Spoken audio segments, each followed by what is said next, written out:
Greetings and welcome to the Fan Perspective. I'm your host Nathan Lyle, and this is WNBA Weekly, the show where twice a week, usually on Mondays and Fridays, I'll talk about things that happened in the past few days around the association and things I'm looking forward to in the coming days. And this weekend there was a lot of good action. Some of the top storylines include Elena Delle Donne. For the first time this season, she was held under 20 points. But she still had a double-double. She had plenty of scoring help from her teammates, and so the Sky still grabbed the win. And then you have the Sparks. They put the rookie Andrea Hoover into the starting lineup, and she was their second leading scorer. But they still fall to the Sun in overtime. And then you have the Washington Mystics going on the road against the Atlanta Dream, but they end up falling to them, leaving Connecticut as now the only undefeated road team this season. Then on Saturday, McBride scores a team-high 23 points. 14 of them came in the fourth quarter, including the game winner to give the Stars their second straight victory. And then Brittney Griner, she returned to action. She had a double-double in her first game of the season. But the Lynx dominated from start to finish, holding the Mercury to a season-low 56 points. Then on Sunday, Kristi Tolliver, she returns from overseas to play, and she leads the team with 30 points. But the Sparks still not enough. They still end up losing again, still winless on the year. And then you have Sue Bird, she sat out the game for rest. And Joe Lloyd and Ramu Tokashiki, they both stepped up, scoring team-high 21 points. Each of them had that. And it just wasn't enough though. Skylar Diggins led the Shock with 31 points, and as they managed to fight past them, winning by 4 points and giving them their franchise record 8th straight victory, and now giving Seattle their 5th consecutive loss. So that was a lot of excitement. There are 8 games being played this week. 4 of them on Tuesday.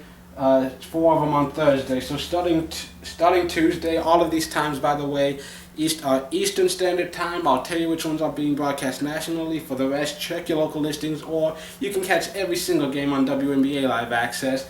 First of all, on Tuesday, you've got Indiana at Connecticut at 7 p.m. Eastern Standard Time. That one's going to be on ESPN3. And so you've got the team with the best record in the Eastern Conference versus the team with the worst record in the Eastern Conference.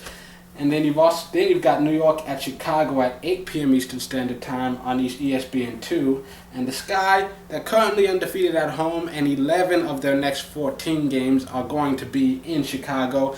Meanwhile, New York, they've only got 1 road win, and the Liberty's next 3 games in a row are going to be on the road. Then you've also got San Antonio at Phoenix at 10 p.m. And then you've got Tulsa at Seattle at 10 p.m. as well. And Seattle, they played very well, and they fell just short of victory, so maybe they'll have more luck at home, especially if Sue comes back. And then on Thursday, first off, you've got Connecticut at Chicago, and that one's at 7 p.m. The Sun currently on a 7-game win streak, trying to gain even more separation, while the Sky, they're kind of just trying to stay above 500 right now. Then you've got Washington at Indiana. Indiana, they've struggled to start the year. They're at the bottom of the conference right now.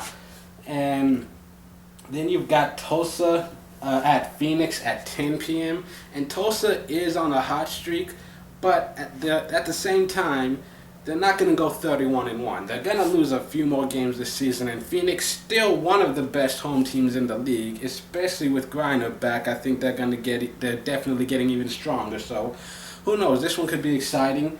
And then of course you've got San Antonio at Los Angeles. That one at 10:30 p.m. The Stars, they've got a couple of wins put together. But the good news for the Sparks, not only are they getting some of their stars back, they're playing much better. A lot of their games have been really close. And the Stars, both of their wins have been at home. They have yet to win a single game on the road. So who knows? This could be the game where the Sparks finally grab their first win. I'm going to call it. So yeah, that's it for this edition of WNBA Weekly. Tune in next week for another all-new edition. But until then, this has been the Fan Perspective. I am your host, Nathan Lyle. Have a great week. And don't forget, you can go on every day and keep voting for your favorite All-Stars to send them to the All-Star break. So yeah, if you want to see your best player playing, go out there and vote for him. There's no guarantee that everybody else is, except Delle Donne. I don't have to vote for her because I know everybody else is voting for her.